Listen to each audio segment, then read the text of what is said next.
Hello and welcome to episode 54 of the Casual Tryhard podcast. I'm Brian. And I'm James. That was much better, Brian. Thank you. Not supposed to let them know we had to restart. That's all right. We're going to talk about pre-release, some things we've seen in New Standard. Yeah. Kind of give our first impressions of the set. Yeah. How opening packs on Arena went. Yeah. You know, the usual. The huge. So if you want to... keep up with the huge. Yeah, you can tweet us at Casual Tripod. Yep. On You can Twitter. find us on Facebook at Casual Tryhard MTG. You can shoot us an email at show@casualtryhardmtg.com. You can check out our YouTube channel, Casual Tryhard MTG, and make sure you use our affiliate link, tcg.casualtryhardmtg.com, if you're going to buy any sweet new Theros stuff, not from your local game store. Yeah, it's always I always put it in the description of the podcast, and it's our pinned tweet. Yep. Help us out. Yeah, if you want me to tweet more fair mid-rangey decks, I just tweet whatever catches my eye, and it's usually crazy stuff like people milling themselves in Standard and then playing a Thassa's Oracle. There is some sweet mid-rangey stuff going on, though. Yeah, there is. So we were going to start by talking about, I don't know, maybe if you guys want us to throw up a Patreon and do all that jazz. Yeah, we've been doing it for about a year now. It's probably about time we threw it up. Yeah, we've been talking about it. I reserved it the day we decided to do this, and then they send us emails like, please love us. For a year now. For a year. So we'll probably start that. I'm saying it. We're going to start it this week. Okay. One of us will get on there and figure it out. Yep. So we'll start that this week if you guys want to throw us anything. Yeah. That'd be cool. Or if you want to tell us what you want in exchange for throwing us stuff. Yeah. That is also fine. Yep. I guess we'd have to figure, everyone's like, you get access to my exclusive Discord server, which would mean we'd have to figure out how to use Discord. Yeah. All that jazz. I tried once. I really didn't like Discord. Yeah, so. It was kind of awkward. It's all the rage for the gamers, man. Yeah, whatever. I guess I'm not a real gamer. The youngsters. Yeah. But we will figure out some sweet tiers coming up. I mean, we've already got people on our friends list, and Wizards has promised in their roadmap for Arena that in-game chat or friendless chat is coming. So one day, one day we can make it happen. One day we can figure this out. I think you and I have a bunch of pre-release codes. Yeah, I've got a stack of maybe 10 or 15 of them sitting in front of me. Oh wow, you did better than I did. I collected them. Okay, I collected them all weekend. I have a few left over. I sent one out to loyal listener Anthony. Yep, I sent one out to my brother-in-law 20 minutes ago. Yeah, I was like, here you go, dude. Yep. So if you weren't able to play in real life and you want 6 free Theros packs, get at us. Yeah, we have codes for you. Yep. I guess we can throw this in here. Speaking of codes, if you want 3 free Theros packs, Wizards has you covered. They do. Just go type play Theros. Yep. In the little redeem code thing, and you'll get 3 packs. 3 free packs. I tweeted it out today. If you have Arena, I think they sent you an email with it also. Probably, but who checks those? Yeah, I just wanted to make sure everyone knew. Yep. I think that's all the housekeeping stuff. I think so. You want to jump into it? Sure. So how did pre-release go for you this weekend? I was pretty happy with my performance in paper. Yeah. I was less so with my performance on Arena. So how many pre-release events did you play in? Counting the Arena ones? No. Just paper ones. 5. 5. Yeah, I also played in 5. I think I went... Let me think here.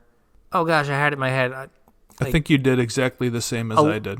11 and 4? Oh, okay. I didn't actually count them up. Yeah, I went 2-1... No, maybe I went 2-1, 3-0, 3-0, 2-1, 2-1. Okay. So I went 12 and 3 in paper. Yeah. I was 2-1, 3-0, 3-0, 0-2, 3-0. Yeah. So I had one stinker in there. The 0-2 was you were sleepy. I was very sleepy, yeah. Yeah. That was a rough one. And then I did... I was sleepy, plus we started a diet, so I was hangry and yes, miserable. Yes. And by we, I'm not involved with this. No. Yeah, this is me and my wife, sorry. Yeah, that's fine. Fine. I just had 2 grilled cheese sandwiches before I came over here. Oh, yeah. I did not. Grilled and cheese are not part of the diet, so... Yes. And then my Arena pre-releases, I kind of, for the first 6, I kind of bounced back and forth between 3-3 and 1-3. Oh. It's not where you want to be. Yeah. And then my last couple, I went like think like 6-3, 3-3, 5-3, or 4-3 or something. So slightly better at the end. Yeah. But the first few were just, ugh. I'm actually in the middle of my 9th right now. I didn't realize I had one more. I thought I burned them all up. I went like 3-3 for the first 2 of them, and then I ran hot and had 3, I think, like 5 threes. Mm-hmm. Which almost free at that point. Almost, yeah. So I did pretty good. Yeah. So my overall record on Arena was 24-27. So just under 500, which is not usually where it is. I'm usually slightly above 500. Yeah. I think this kind of can go in like our kind of first impressions. I think there is a really big difference. We were talking about this before the show between playing a best of 3 sealed match, which doesn't exist right now. Yes, or in playing the in paper best of 3 experience. Yeah. Versus the arena best of 1. Yeah. Because after like my 4th one on Thursday or Friday, I was just like, this is just boggles the format. Mm-hmm. It's just pants on, guys. Yeah, and so you have very much like, it's like, oh, they drew a creature and they drew aspect of the Hydra. I guess I die because I don't have a removal spell that answers that. Right. And that still happens somewhat in the paper pre-release. A little bit less, though. A little bit less, and is best 2 out of 3. So, like, you have time to... Right, if you get, like, punked out game 1... Right, they have to draw that same, like... Yeah. If they went, like, Setessan Champion into aspect of the Hydra, like... Yeah, you didn't lose. You still had 2 more games to recover from. Yeah, and in Arena, it's just like, oh, they went Setessan Champion into +2/+2 in first strike. Yeah. Okay. GG's. Yeah, and like that might be a fault of how I play Arena, right? Maybe. I build the decks that I would build in paper if I was playing a real pre-release. Yeah. I don't think like, oh, I just have to cheese someone out, so I just need to be like, build this kind of like. A plus B hopefully equals win. Mm-hmm. I actually was exactly the opposite. Okay. Like when I was playing in paper, I was trying to cheese out wins, I think. Like, I mean, I was still building like James-style decks. Yeah. But I think I was leaning a little bit more aggro and less like setting up an engine. Mm-hmm. Whereas when I was playing the Arena ones, I noticed like towards the end, I was kind of staying away from the aggro stuff and like building more engines into my decks. Yeah, I played... I think one like red-white aggressive deck that I think was like my 5-3 that should have been like a 6-3, but I totally punted the game because I like messed up an interaction. But I think that for the most part, like I didn't do anything aggro. Yeah. Which I hardly ever do. Right. Like you were watching me build decks, and you're like, he's just so good at like building these engines. Because I'm like, all right, you need this card, you need these pieces to make this card work. Yeah, we were talking at the game store, and one of the employees was watching you build a deck for somebody else, and had mentioned that he's watching the master at work, and that's when I said, you're really good at finding like the cutesy interactions that like build you an engine. Yeah. So, and that's what I always like look to do, but I don't know if the Arena, right? Because like if if you're engine or like your synergies don't work and then your opponent just builds Voltron, right, you get like killed by a big robot and you're like, oh, I didn't do anything. So the format is, for sealed at least, is fine. It does, like I said, it does have a few cards that you're just like, why is this an uncommon? Right. Like, what were we thinking with? There's a couple of pretty powerful commons too. Yeah. So what cards were you impressed by as you were playing? Well, I'm going to start off with one that like didn't make our set review list and obviously is going to be impressive and limited, but it was so impressive to me that I think it might have a home in Constructed, and that's Calyx, the green-white planeswalker. That dude is a house. You have to. There's really a deck building constraint because the plus only finds enchantments. Right. So it's very similar to the M19 planeswalkers that were like Liliana said put zombies in your deck. Sarkhan said put dragons in your deck. Tezzeret said put artifacts in your deck. Yeah. Calyx does the same thing. But for enchantments. Yeah. But the minus payoff, if you have the right cards around it, is... huge. Good, yeah. I was watching someone set review, and they pointed out, like, if you have a Heliod, it's just an indestructible Banishing Light. Oh, yeah. Well, if you have any god, I guess, yeah. Yeah, you just, like, down tick, and you're just like, yep. Yeah. Like, the only thing that answers it is, like, revoke existence as long as you don't make it a creature. Right. So you can, and you don't have to do it on a different enchantment. Mm-hmm. You could just you can just throw pile them all up under on the same Heliod. one. Yeah. It's gross. Yeah, and I lost a limited game to the ultimate. I don't even know what the ult was. Take all the enchantments you have in your graveyard and put them on the battlefield. Oh, yeah, that's pretty good. Yeah. Yeah, we drew like 8 cards. And, yeah, it was not good. Yeah. But like you could see a deck where you're like Calyx and Tamiyo. Mm-hmm. And Calyx is finding you enchantments and Tamiyo's throwing stuff in your graveyard. Yeah. And then you bring everything back and you win the game. Yep. Oops, I win. Yeah. So it does seem like it could be good, but it is very limiting though. Yeah, I mean it definitely has to be in the correct deck. Yeah. Like you're not going to play it in just like a green-white aggro deck or whatever. Like No. you have to be some sort of Enchantress build for it. Yeah. Healer's Hawk into Emra or whatever her name is. Yeah. Amara into Gideon Blackblade into Calyx. Like, no enchantments there, buddy. You had a rare into 2 mythics, but they just don't go together. This is peanut butter and bacon or something. Peanut butter and bacon's delicious. Okay, I don't know. Why do you got to bring up food when I'm on a diet? Come on. Sorry.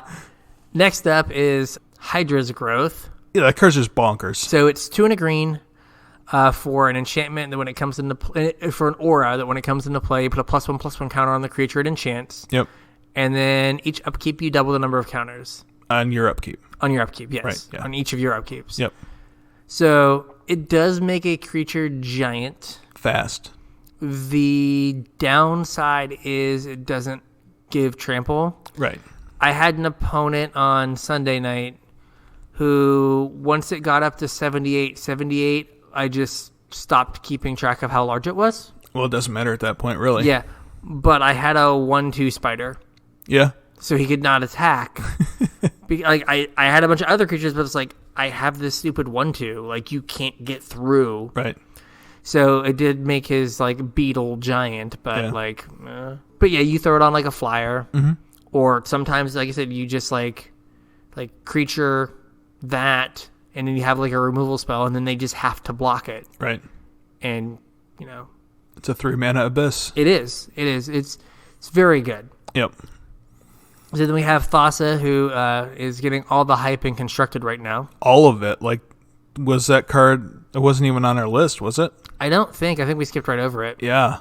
I didn't realize how good she was until I played with it. Yeah. So 3 and a blue. Yep. God text for a 6/5. Yep. At the beginning of your end step, you get blink to... something. Yeah. Blink a creature. Now the creature or enchantment. No, I think it's just creature. Okay. The reason why it's getting all the hype right now is it says creature you control. Yeah. So if you can steal a creature, blink it stays under your control. Yep. Oh yeah, it's up to one other target creature. Yeah, it doesn't do enchantments because I remember thinking, oh, that'd be awesome if I could blink my Omen of the Sea and it wouldn't let me. Okay. On TCG Player, the showcase versions are currently $28. Yeah? Yeah. That's pretty cheap. Not too bad. I have one showcase Heliod that I need to find friends for. I got a pack foil Heliod. Ooh. It does have the same problem that a lot of the gods do, that like you slam it and then it might not do anything. Right. Like Thassa and Heliod in particular, I guess, or Erebos too, are all super reliant on you having other creatures in the battlefield to do anything. Right. So, like, on an empty board, they're awful. Right. But Thassa does, like, protect you by tapping stuff, which is more than you can say about... Well, she also, like, even if you don't have creatures with, like, ETB effects, she gives somebody, like, pseudo-vigilance, too. Yeah. Because she just blinks it and it comes back untapped, so... Yeah, that card's good, though. Yeah, I played against someone who looked like they were Esper hero, but they just had a Thasset in there, so they were like blinking elite guard mages. Oh, that's cute. Yeah. So I was like, huh, interesting. Oh, you could blink Orzhov, whatever, the 3/4. Basilica Bellhaunt? Yeah, that's it. Basilica Bellhaunt. Yeah, that'd be cute. Gain 3, take a card from your hand. Uh-huh. Yeah. Every turn. Next up, we have Elspeth's Nightmare. Yeah, this is the saga. It's 2 and a black. Oh, yeah, that's one. The first chapter is destroy a creature your opponent controls with power 2 or less. Yes. The second one is Duress. Yep. And the third one is Exile the Graveyard. Is it Duress or is it? It's Duress. Okay. It's similar on some level to... Oh, what is it called? I'm blanking. Eldest Reborn. Eldest Reborn. It's not quite as good because you don't get a creature back. I mean, it's 2 less mana too, though. Yeah, I mean, you're getting less, but you're also paying significantly less. But it is similar to that. I guess it's also, what is it? Elspeth defeats death is the saga? Yeah. Or something like that. No, that's Kiora. That's 3 white. Exile a permanent with non-land permanent with converted mana cost 3 or more, and then opponent's non-creature spells an opponent casts cost 2 more. 2 more until your next turn, and then it's return a creature or a planeswalker with an additional either +1/+1 counter or loyalty counter on it. Yeah, I mean it's in the same vein, right? Where it's like a removal spell. What could be kind of for the black one, it's a removal spell. What you want is like a reasonable effect, and then like the third chapter is like, and then the white one is good removal spell, kind of an effect, and then good third chapter. It's weird that they didn't give it like a good middle chapter. I don't know what the good middle chapter would be. I don't know. I think the card's probably plenty good the way it is, so I don't know that we need to go tweaking it, but no, it's just weird that it's like good ability. Like all 3 abilities on the Eldest Reborn were great, and it was an uncommon. It cost the same amount of mana as the Elspeth one that's the rare, right? Telling the story that they are trying to tell with the to entire set. Yes. Yeah. Yes.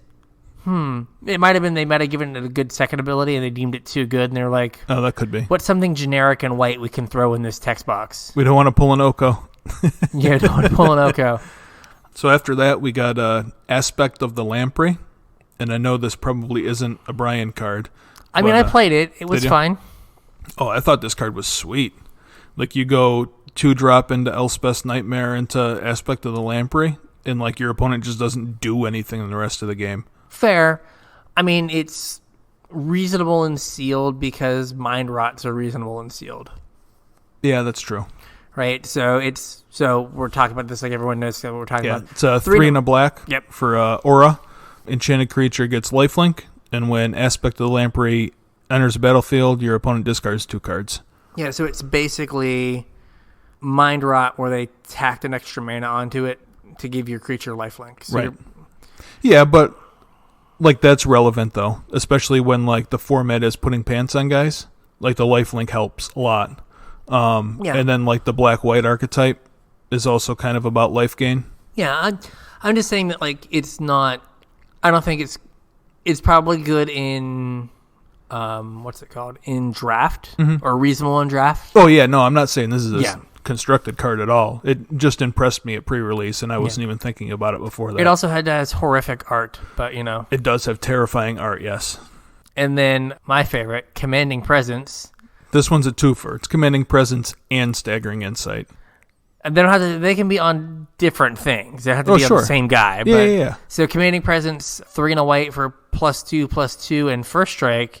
And when it deals damage, when the enchanted creature deals damage to a player, you get a 1/1 soldier. Yep. And then Staggering Insights, white blue for +1/+1. Lifelink. Is it lifelink? Yeah. And when it deals damage, you draw a card. Yep. So it's like the Curiosity / Curious Obsession kind of effect. Yep. But they've tacked an extra mana onto it. They were both better than I thought, though. They were really good. I think that the Staggering Insight is like borderline constructed playable. I agree. It depends on, right? The reason that Curious Obsession was so good as it cost 1 mana. Yeah. Right, it was easy to sneak it on in the curve. That deck also had a bunch of protection in it too. Yes. Whereas you don't really right now. We'll revisit this because Okay. I ran into the deck. Okay. But yeah, I think it's pretty good. I think Commanding Presence if Commanding Presence was 2 and a white, it'd probably be standard. It could be borderline standard playable. Probably. But at 3 it and a makes white, it a lot closer it's for sure. too much. Yeah. I lost a bunch of games to just like a reasonable blue or white flyer with one of these things on it, and it just ran away with the game. Yeah, and there are a couple reasonable blue or white flyers. Yeah. The 1 and the white 1/2 is pretty reasonable to put something on. Yep. And the Devotion guy, the 3/3. Yeah, he's better than I thought too. Yeah, is a 3/3 for 3 and a white, and it costs 1 less to cast for each of your Devotion. Yeah, so if you go 1 drop and then Daxos, he's 2 mana. Yeah, it's a 2 mana 3/3 flyer. Yep. Then you put Sentinel's Eyes on because you have 1 extra mana laying around. That's right. There you go. The next deck, speaking of blue or white reasonable flyers, we have Shimmerwing Chimera. This is 3 and a blue for a 3/2 flyer that has, during your upkeep, beginning of your upkeep, I think, you bounce an enchantment. So we got into this discussion during our match. It is a May ability. So you return up to 1 enchantment. I thought it was a must. Yeah. Because it didn't say May when I looked at it. I didn't read it close enough. The last version of this card, I forget, Riptide Chimera, I think from Born of the Gods, was a must. You had to target something. This one, the trigger always happens, but it's up to, so you don't have to target anything with it. So that's a way I saw some people like setting up, the Nadir Kraken with this and Oath of the Sea. It's great with all the oaths, really. Yeah. It just lets you go through. Yeah. Maybe not the black one, but the other ones. Why not? I mean, you don't always have a thing to get back. Well, if you've gotten all your things back, then you're probably not worried about it. Fair, but you can go like, I got buried by somebody blinking the black one this weekend. Okay. I'm saying like the other yeah, the other ones don't need any other pieces. Yeah, they don't need any other pieces. You're just like, I can do something, or I can draw an extra card, get a land, or make some soldiers. Yeah. No, I think the card is good, and like if you have one of those Enchantment Matters cards. Yeah. So like anything with Constellation, this is good with. If you have Cetessan Champion, or if you have a Eutropia. Yep. Which is 1 blue-green for a 2/2, and it has Constellation. Whenever an enchantment enters the battlefield, target creature gets a +1/+1 counter and gains flying. Yeah, counter. It sticks around. Yeah. So, like anything where like you're getting paid off that heavily in Eutropia is an uncommon. Yeah. It also works really well with like any of the flash enchantments. If you have that rare horsefish, the breaching hippocamp or whatever, lets you draw a card if you play a spell on your opponent's turn. Yeah. So it's pretty cool. That card is a good payoff. It's not trivial to make happen. Right. Like, I feel like that's something that ideally you either have to like see it pack 1, pick 1, take it, and then take everything that says flash or instant on it to like make it work, or you've already got a bunch of instants and flash stuff, and someone passes it. You open it pack 2, or you get past it pack 2, and you're like, oh, okay, now I'm going to do this. An interesting point that I want to make, like piggybacking off of what you just said, is I think this is a lot better in this environment specifically with the flash stuff than the instant stuff, because I don't think in this format you can not like impact the board. You can just take a turn off and not do anything, like to play, a kill spell or bounce spell or something on your opponent's turn. So I think it plays a lot better with the flash stuff than it does like with just instants. So just keep that in mind when you're building it. The flash creatures. I mean, all of the oaths are just instant speed spells. Like they could just be instants. Right, but like the Devotion Matters, and like we said, there's sweet engines you can set up with like rebuying them. And but you are better off if you can like Vexing Gull as opposed to not being able to like get a creature on the board, playing like Thirst for Meaning. Right. Or what's the one in a blue +1/+1 hexproof flash. Starlight Mantle or Starlit Mantle? One. Yeah. I blew someone out last night. I blew 2 people out while I was waiting for you to get here today with it. So Starlight or Starlit Mantle, it goes onto the battlefield, and there's a trigger that gives the creature hexproof. Right. So if you have like a 3/3 and you put it on there and it's a 4/4, then you can kill it with that whatever the 3 and a white instant kill a creature with power 4 or greater. Yeah. With the hexproof trigger on the stack. Well, that's cute. Yeah, they did it, and I was like, "We've done it." They're letting me respond. They gave me priority. This card that had been rotting in my hand forever, is now great. The demigods are really good. Yeah.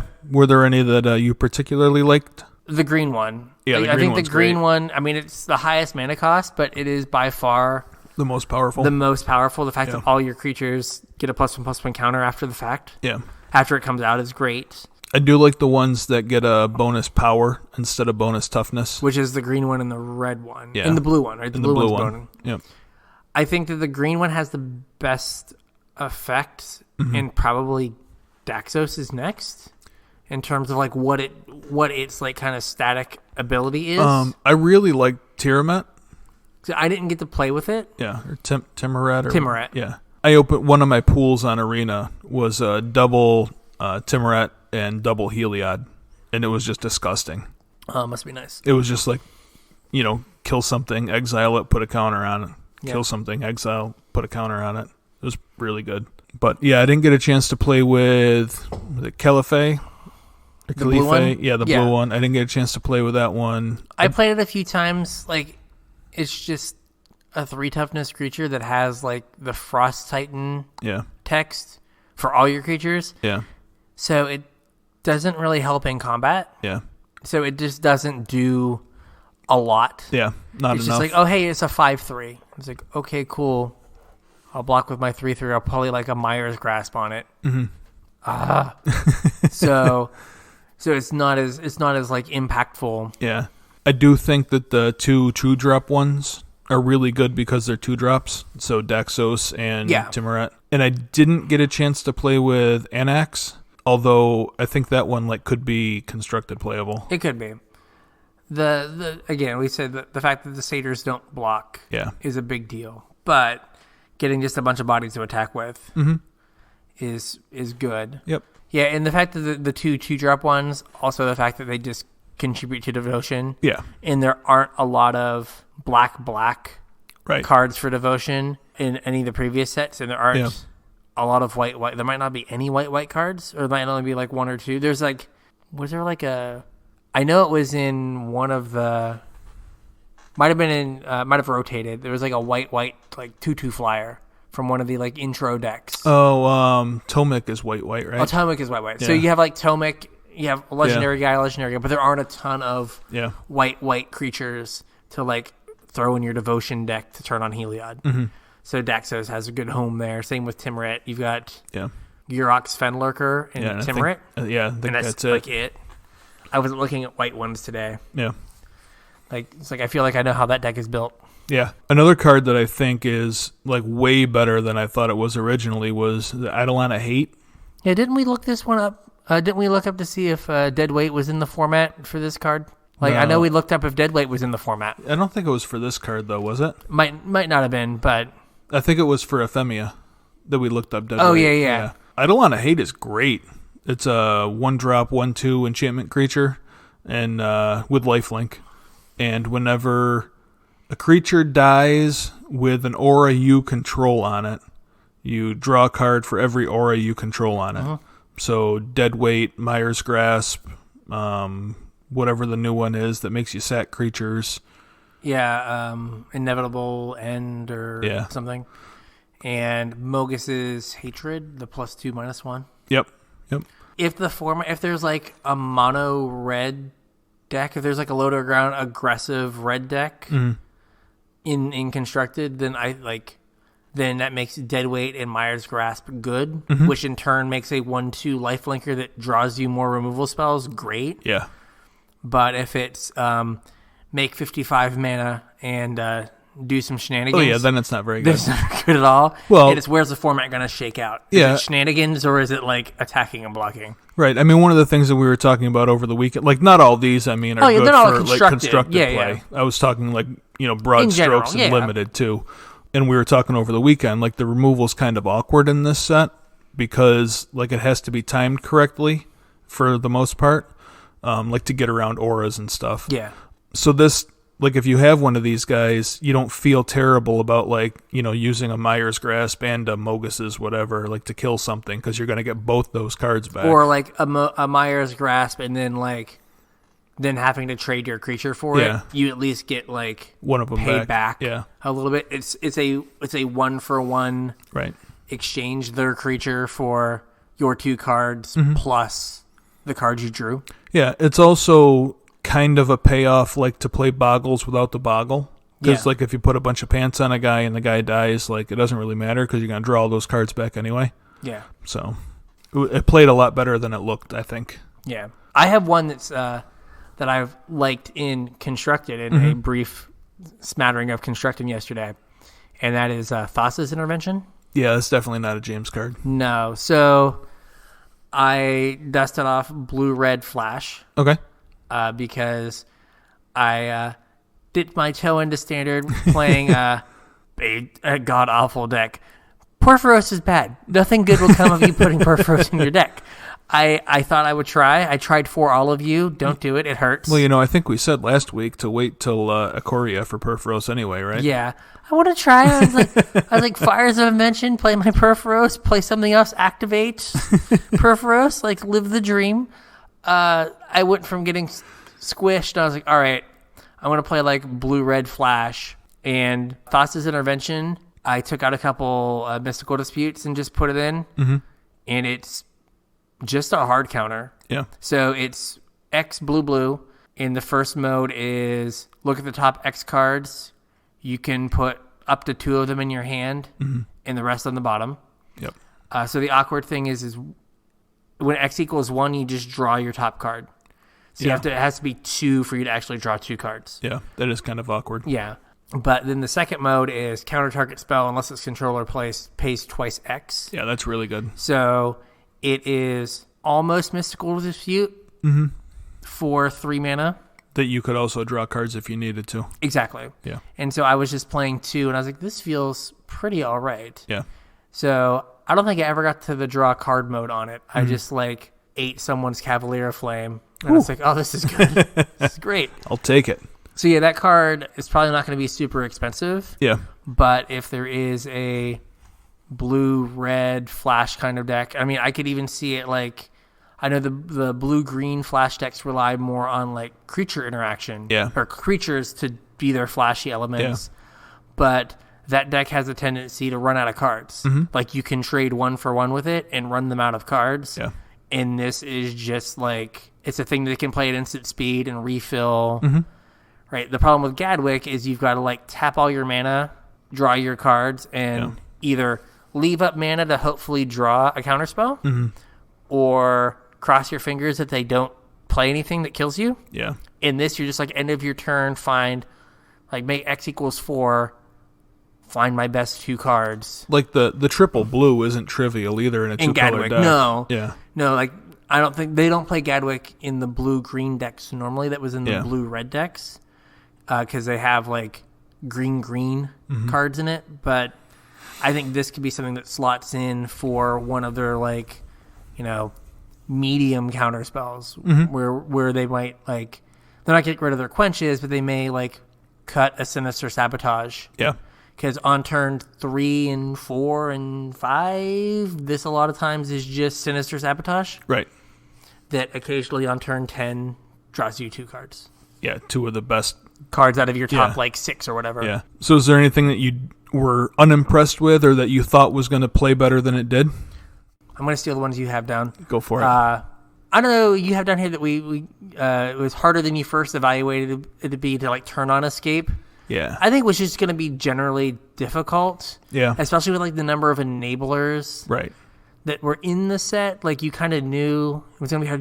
And we were right though. We said that you could maybe play 3 escape cards in like hope to do it once or twice. Yeah, most games you were lucky if you could do it once. There were some grindy games where like things came back multiple times. I think you and me had a game where I brought Euro back twice, right? Yeah, but that game went on for like ever. Forever, yeah. But like the ones that only take like 3, so the Underworld Charger, I think is 5 mana in 3, and then the green, the 4/1. Loathsome Chimera. Like 3's not hard to get. Right. Yeah, but you're still not going to do it, 3-4 times. No. But sometimes like just the once is enough to like swing it, like just drawing that extra card out of your graveyard. Yeah.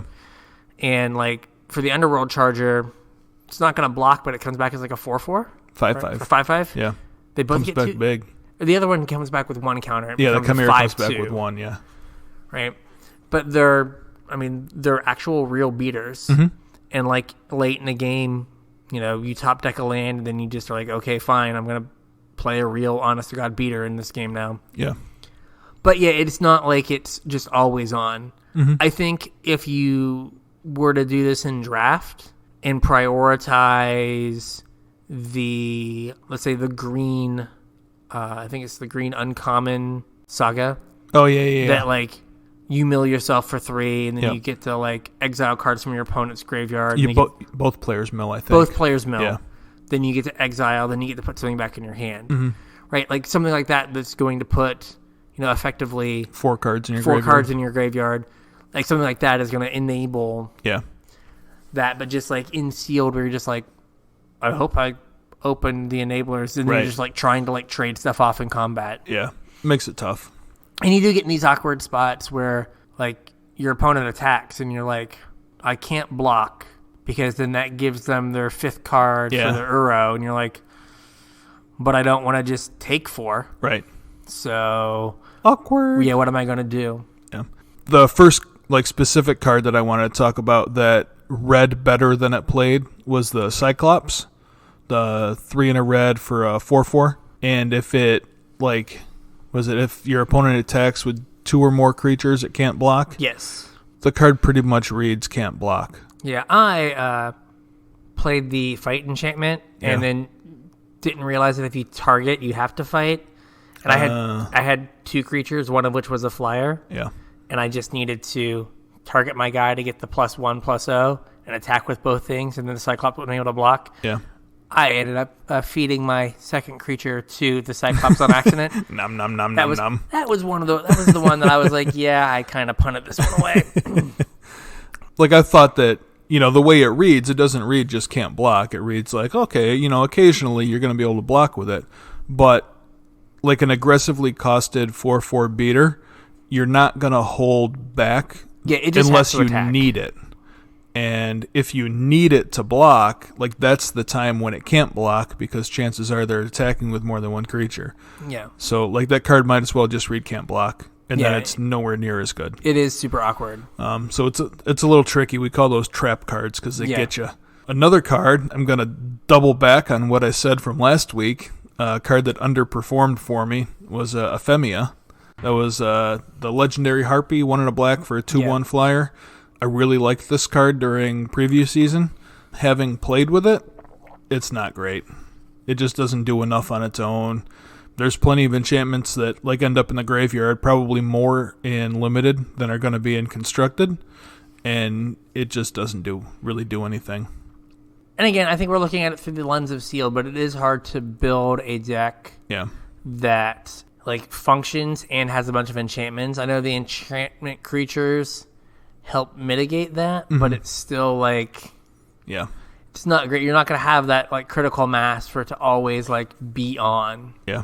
I'm looking for it now. Like it's like a random card that I was like, you know what? I did really like this card now that I think about it. Is the 1/3 with a constellation. Look at the top 3 cards. And find the land. Yeah. I got grumpy. What is it? Nissian Wanderer. Because there were times I felt like I flooded out, but I had drawn like 6 lands off of that guy. Yeah. So like, I played a lot of 3-color decks, and he's also mana fixing. Right. So that card was in a lot of my decks. No, I think that card's fine. I really wish it was just Satyr Wayfinder, but the card's fine. Yeah. Anything else? Any more individual specific cards? I can't think of anything that I was like, oh, this is awful. Why am I forced to play this? Yeah. There wasn't anything too bad. Like some of the red, the 3 in a red enchant a creature gets +1/+1 and you deal 4 damage to something. Oh, I like that card. It's just super awkward because red didn't really have a ton of good removal though. Like that's a removal spell. That's not a. But what I mean, so it's a removal spell, but it's a removal spell that they can bounce your creature from underneath or kill your creature in response. And it stops the removal so spell. It's not just like it's way worse than 3 in a red deal 4 to something. Yeah, but it's also something that you can rebuy with Shimmerwing Chimera. It is. Part of the putting pants on things is dealing 2 damage with Omen of the Forge. Yeah. Doesn't kill something once it has pants on. Right. Dealing 3 damage with the uncommon burn spell. Yeah. Doesn't kill things with pants on them oftentimes. Yeah. Sometimes 4 damage doesn't kill things with pants on them. Like the red removal. Yeah. Just red in general didn't seem like great. Yeah. Just because like there's also a lot of ways to just instantly gain life. Mm-hmm. The 2 in a green 1/4. Yeah. With reach. Constellation gain 2 life. Yeah. I had gains to my opponents were like on 45. Yeah.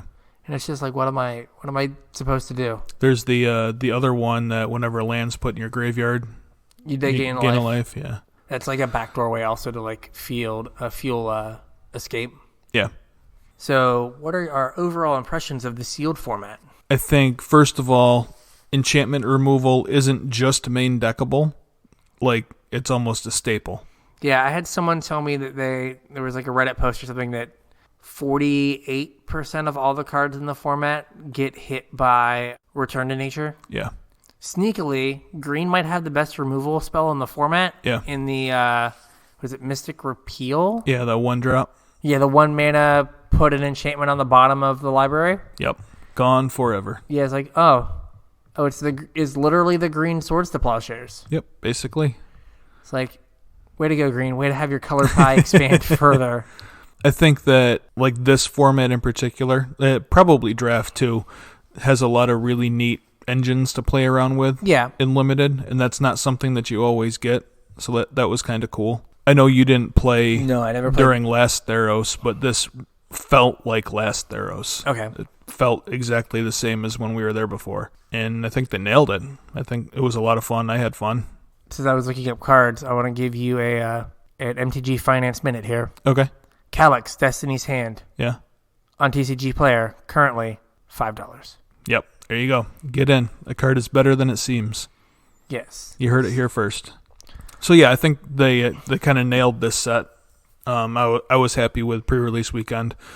And from what I understand, there was a whole bunch of sweet standard brews floating around this weekend. Yeah, there was a lot of stuff. I've seen some things, played against some stuff, and just seen some things like popping up online. Yeah. So people wasted no time. It is, like we've talked about before, going into this SCG. I'm assuming there's an SCG event this weekend. Yeah, I'm assuming there is. On release weekend. Yeah. There's going to be like a meta game and a best deck, which is super weird. Odd to think that way for sure. Yeah.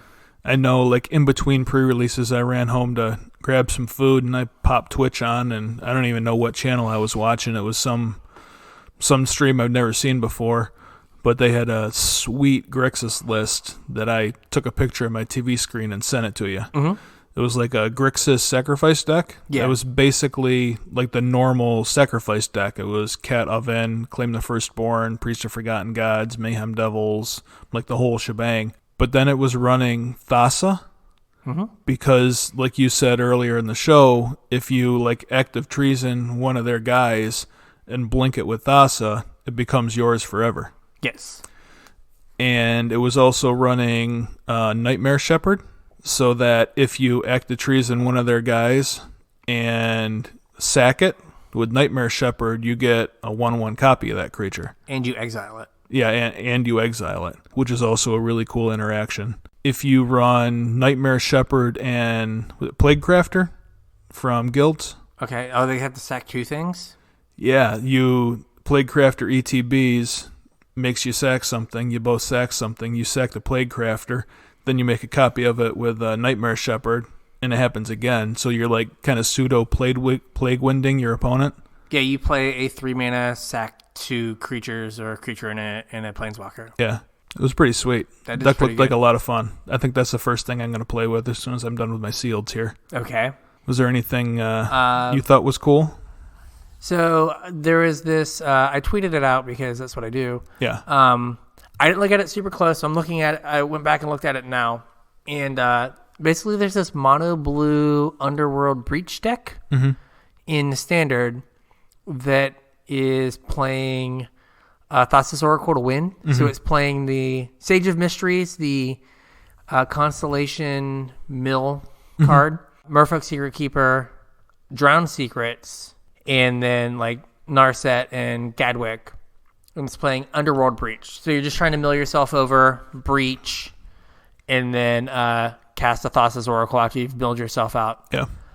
But it has an interaction that might become more prevalent in Standard from what I'm hearing or seeing, and that's Kiora, Behemoth Beckoner, and Nyx Lotus. Yeah. So Kiora can untap a permanent. A permanent, not a land. So it can untap a Nyx Lotus.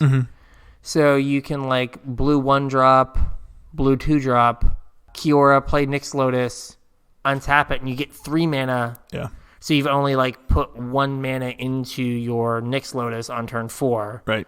And then you can play like an Narset, and then the next turn you can tap for 10 mana. And then just like Gadwick for 7, find whatever pieces you need, and then Go off. Yeah. So it's like, this Seems is cool. Interesting. The only thing I'm a little leery about is like there's no way to get your secret keepers in the graveyard. What do you mean? Block? Well, sure, but like by the time you're trying to go off, like chances are your opponent hasn't come up with a 4-power creature. It's playing Drowned Secrets, so just I guess it doesn't matter. Any blue card you cast just mills you over. So yeah, I don't know. But if you mill one over, then you can just like start looping. Yeah. How does that work? Because like you would cast it and it would go on an adventure. So then you cast it again. You cast a creature. You cast a creature. No, but I mean like, so it's not. So when you give it escape, you escape the sorcery half. So it's not like you can just like spam the 1 blue mill 4 button because it's gonna go to the adventure zone. Yeah. And then come back. So it's not like if you had, was it Tome Scour? It's Tome Scour, where you could just like be like blue mill 4. Right. And then just as long as you have blue mana, you just mill yourself out. Yeah. Well, yeah, I mean, that's what I meant, was like it's not going to go back to your graveyard. Yeah. But I think there's probably enough blue spells that you can just get there. Because like, once you get to 2 Drowned Secrets, then you're only you're not limited on cards in graveyard anymore. You're just limited on mana. Right. And you're not limited on mana with Kiora and Nyx Lotus. Yeah, you just make a bajillion mana. Yeah. So, seems interesting. It's one of those like it's like the week 1. Like, is it good? Is it real? We'll find out. We'll see. Stay tuned. Yeah. There's also Lazav Titan decks running around. There's like 2 different ones. Yeah. There's a Grixis one and a Sultai one. I believe they both run both Titans. It's just like whatever else you want to put around it. Yeah. Green has some more self-mill stuff. Red has like some more control-y elements. So it just kind of depends which route you want to go. Yeah. But like the basic gist behind this deck is you have Lazav is a blue and a black for 0/4, I think. It's a 1/3? 1/3? Sure. 1/3 that surveils 1. Yeah. And it has an activated ability where you can pay X and target a card in your graveyard with CMC X, and Lazav becomes a copy of it, except it retains that ability. Yeah. So if you have a Titan in your graveyard, you can pay 2 mana for Kroxa. Lazav becomes Kroxa. Doesn't have, because it's already on the battlefield, you don't have to sack it, and then you can swing and you basically have a Kroxa. The hard part is like how you get the pieces in the graveyard. And so I don't know exactly what they're running to do that, but like you've got Thrill of Possibilities in red. the green self-mill stuff. Yeah, I mean, you also have Secret Keeper. Yeah, it's just putting all the pieces together. Yeah. But yeah, it seems up my alley. Yeah, no, I think they're sweet. They look like a lot of fun. And there's like a couple different versions of like a Simic ramp list going around. Yeah. I've seen some pictures of pretty monstrous Hydroid Crasises. Yeah, I played against someone who went turn 3 Uro, turn 4 Uro, turn 5 had 7 mana and played a Krasis for 5. Yeah. I was like, cool. I mean, you could almost, if you have 7 lands in play, you could like Nissa and play a Krasis for 2. Yeah.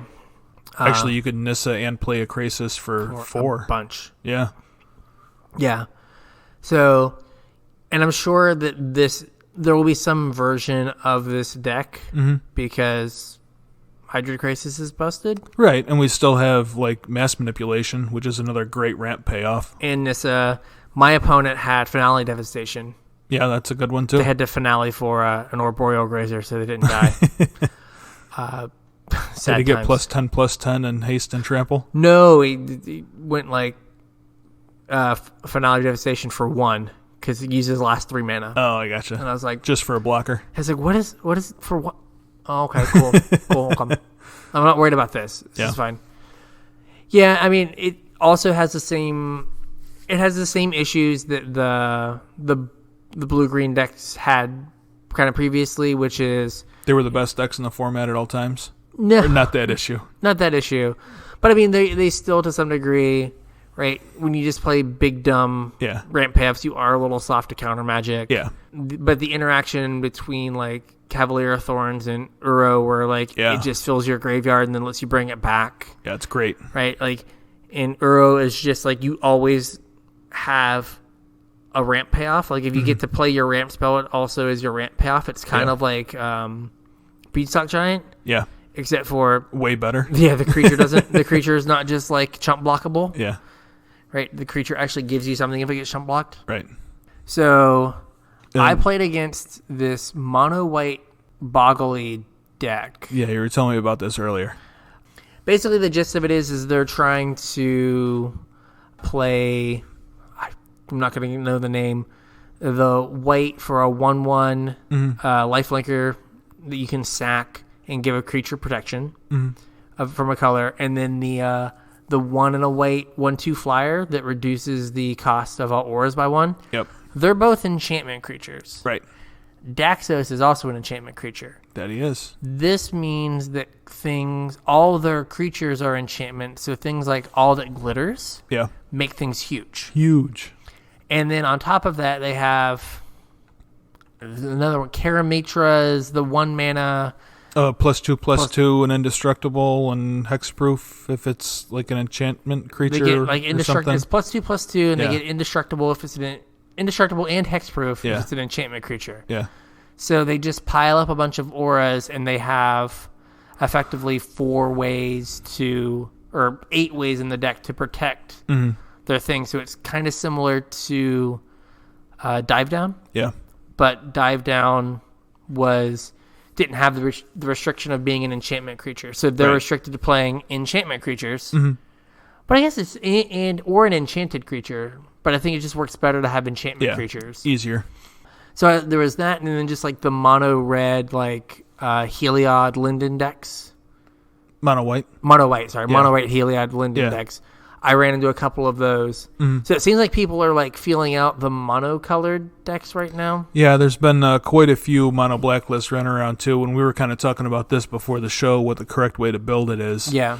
There's like a more engine-y late game build that uses Gary's like as a super big burn spell basically. And there's also kind of a low to the ground aggressive build. Yeah. And we were kind of discussing, what the merits of each were. I think that like if you're going super high end with like the Garys and the Bolas Citadels and stuff, you probably don't lean on like Knight of the Ebon Legion and Gutter Bones and that kind of stuff, just because you're kind of doing a different thing. Whereas if you're going a little bit more low to the ground, like you want to play the Knights and the Gutter Bones and that kind of stuff, as opposed to Like, I think the bigger lists run, like, Cat Oven instead. Yeah.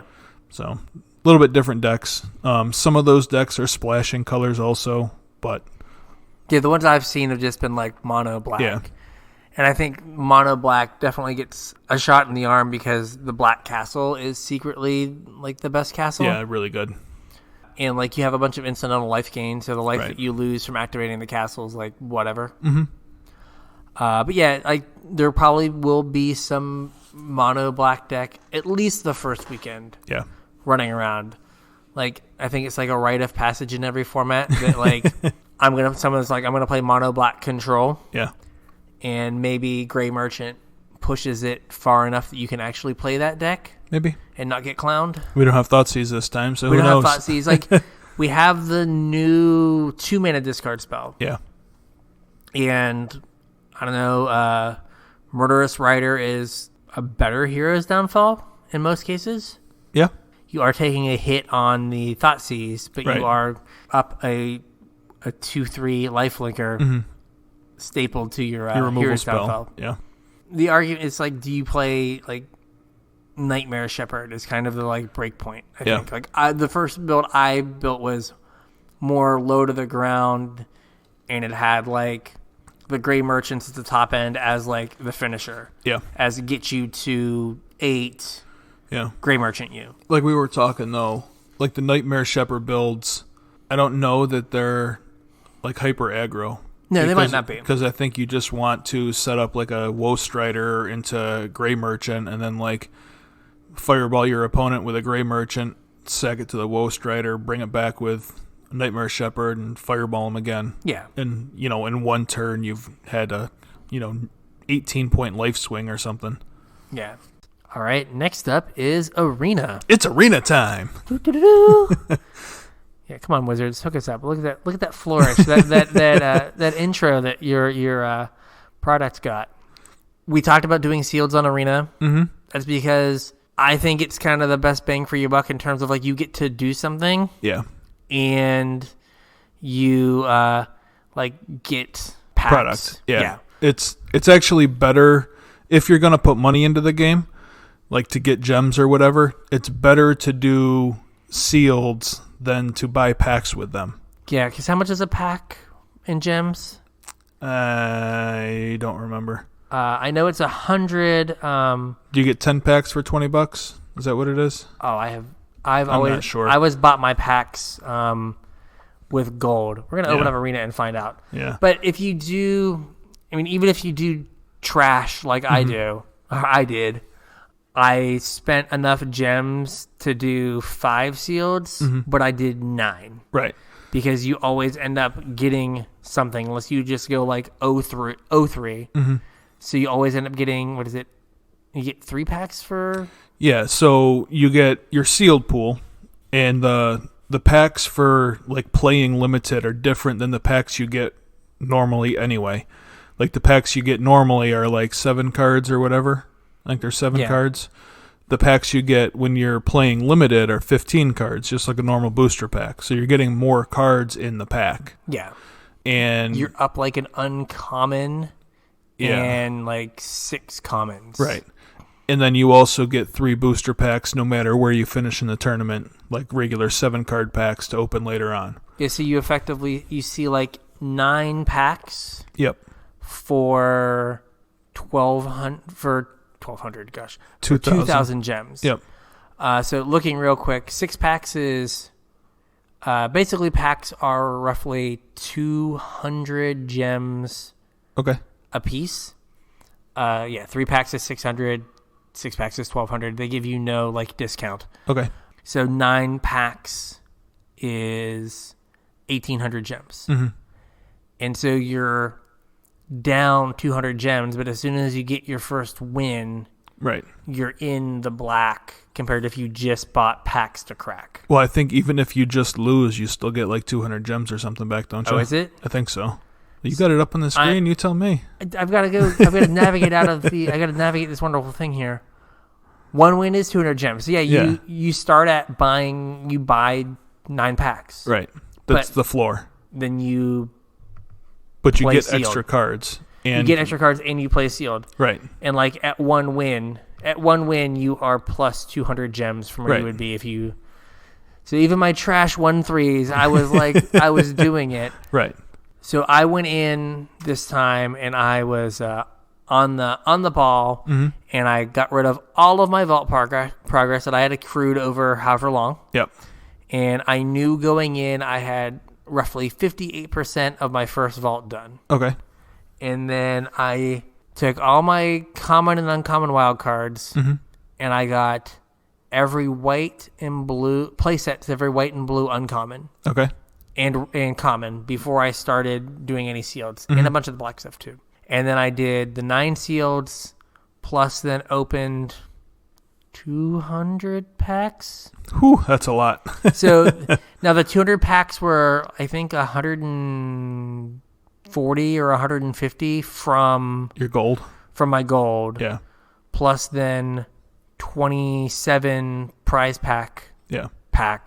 From your arena codes and from seals and stuff. Mm-hmm. Yeah. Or more than that. It was 27 sealed prize things, plus then the 6 from the arena code, plus then the 3 from Play Theros. I know when I started opening packs before I put in the Play Theros code, because I did it today, I had 197 packs that I opened. Wow. And you had me do a quick count. I think I'm missing less than 20 cards. From play sets of the entire set. Yes. Yeah. Basically, and most of it was just playing. So, effectively, it's $50 playing sealeds, and then just getting 4 wins every day. Yep. I don't go as deep as you do. I think this is maybe the 3rd time I've ever put money into Arena, and I just bought $20. Okay. I don't have enough wilds to burn on an entire set, so I didn't do my commons and uncommons before the sealeds, but I'm going to do them before I open my booster packs. Just place everything out you can. Yeah.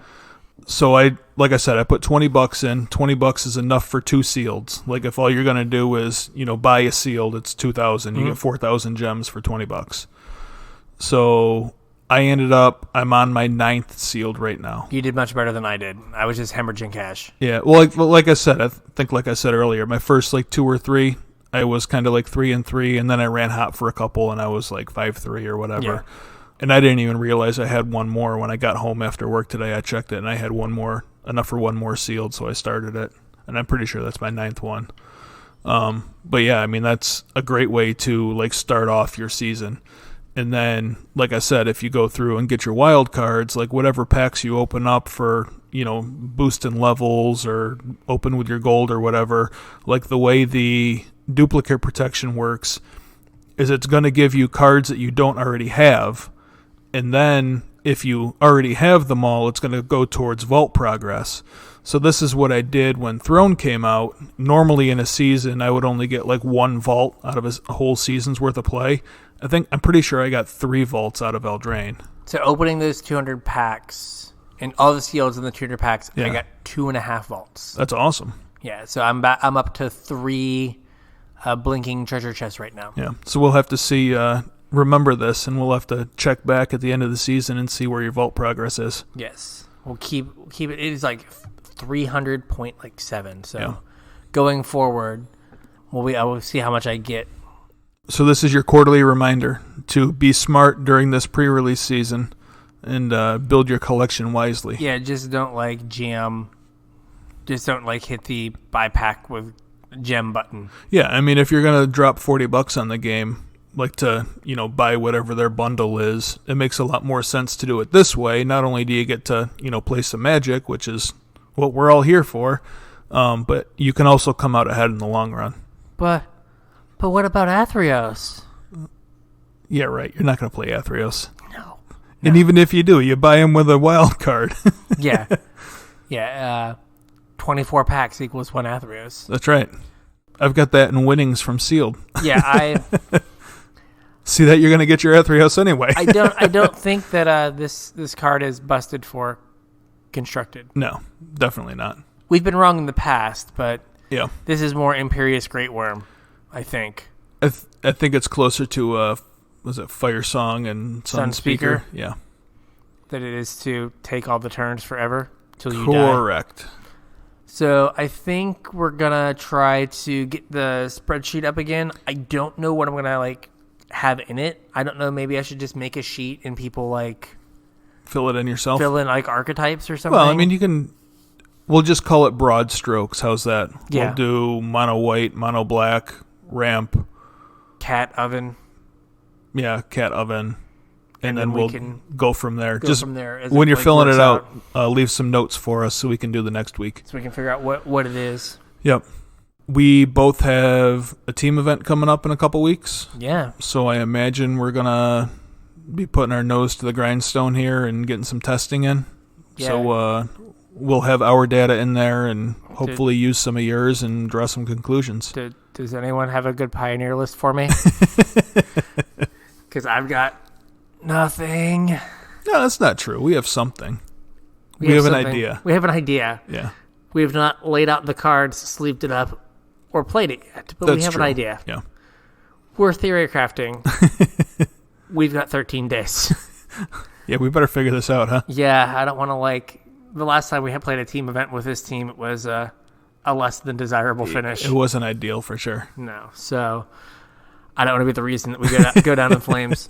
So, yeah, we're going to try to get that up. Yep. And like I said, we've got some pre-release codes, so hit us up if you need one. We'll send you a picture of the card and then promptly tear it in half to know that it's been used. So efficient. So, with that, I think that's pretty much all we had for today. Yeah, I think so. That covered most of what happened this weekend, and probably a good start going forward. So, James wants to blow it out in 2020. I got big plans. He wants this to go bigger, bolder, sexier, if that's even possible. Hey, I'm on a diet. He's working on it. Big plans in 2020. That's right. If he leaves us for the cover of GQ, so we know what's up. Yeah, that's not happening. Beard Monthly. Maybe that. Yeah. Yeah. So we have ideas, and let us know if any of these sound appealing. Yeah, I kind of had like a bunch of different ideas for content, like other things that we can realistically squeeze into our schedules. Now, if you remember, like way back to like our first episode, we told you we're just kind of regular guys with like jobs and families that play Magic when we can. Yes. And this podcast kind of eats into some of that, so we don't have a ton of time to be like a full-time content producer like you see everyone else doing. Yes. So some of my ideas are a little bit geared towards kind of squeezing stuff in, like when we have, 20 minutes or half an hour free. So like you said, let us know if any of this sounds appealing to you, if there's any different ideas that, you want to bounce off of us. We're open to listen to anything. But some of my ideas were we could do like random deck techs and like post them to YouTube. Yeah, and my idea for us is there's a lot of written content in space that is, these are the best 3 decks in the format. Right. And there's going to be a bunch of people doing deck techs and that kind of thing. And maybe we could touch on some of those, but trying to find the things that maybe we're playing that aren't that top tier deck, or the twist we put on it that we think is advantageous. Right. Yeah, stuff that's a little bit under the radar. Yeah, that like, for example, like in Oko Standard, when I was playing blue-red, and I think I was doing pretty well with it, like that would be something to, like, this isn't a deck people are playing. Right. And the people that are playing it aren't playing it this way, and here's the thought process for a thing. I think I tweeted someone, like, these are the cards you don't touch, and here's what they're all here for. And, like, doing something like that. So, yeah, I mean, even that, the Core Vault list that I played at that tournament was, like, 2 weeks ahead of, like, the meta. Yeah. So it's just finding that, like, sweet spot that's more competitive than Saffron Olive. Yeah. But not just lists that you can pull off of anywhere else on the internet. Yeah, not just like, I found this list on Channel Fireball, and I'm going to beat Martin use it in the video. Like, no, we don't want to do that kind of thing. Yeah. So it would be more in that niche kind of area. We could also do, like, some shorter gameplay, and I don't mean, like, streaming, because I think streaming I think streaming is the highest bar. Yeah, streaming is probably going to be the most difficult for us to do. Yeah. But I mean, like, I could, take a deck and run it through like a standard challenge and then, have it maybe be an hour long and, just clip it and throw it up on YouTube. Yeah, I know there's one that lives up there of me punting a seal. Don't know who Soren did. But it is hard to, like, find the time. Yeah. Because, like, I usually end up playing a lot, like, on the couch and right. just, like, around. So it's a lot harder to, like, okay, I'm going to go upstairs. I'm going to set up the mic. Yeah. And I'm going to do this thing. Mm-hmm. But, we could do that. Or just, if it's not even one of the standard challenges, just, right. like, playing on ladder for, half an hour, 45 minutes, and then clipping that, might not be the most polished yet. We're not going to have the video editing skills of a Pleasant Kenobi. Right. But, we can figure something out. If we can get some video with us talking, I think we'll be in pretty good shape. Yeah. Maybe no graphics. Another thing that I thought was maybe like set up a direct challenge. Yeah. Where, and maybe we could even link this to like our patron thing that we got going on. But like if you guys wanted to shoot us, a challenge or whatever with like whatever, let us know what deck you want to play against. And, within reason, if we're close to it in our collections here, we can, set something up and, make a video. Yeah. And throw it up on YouTube. I thought that might be kind of interesting. I also don't hate like writing. So if you guys want like actual written articles, like we'd have to, figure out our website for that. But like I'd be down to, write, game theory or, what have you, that kind of article, like actual written content. Anything else that you had a thought on?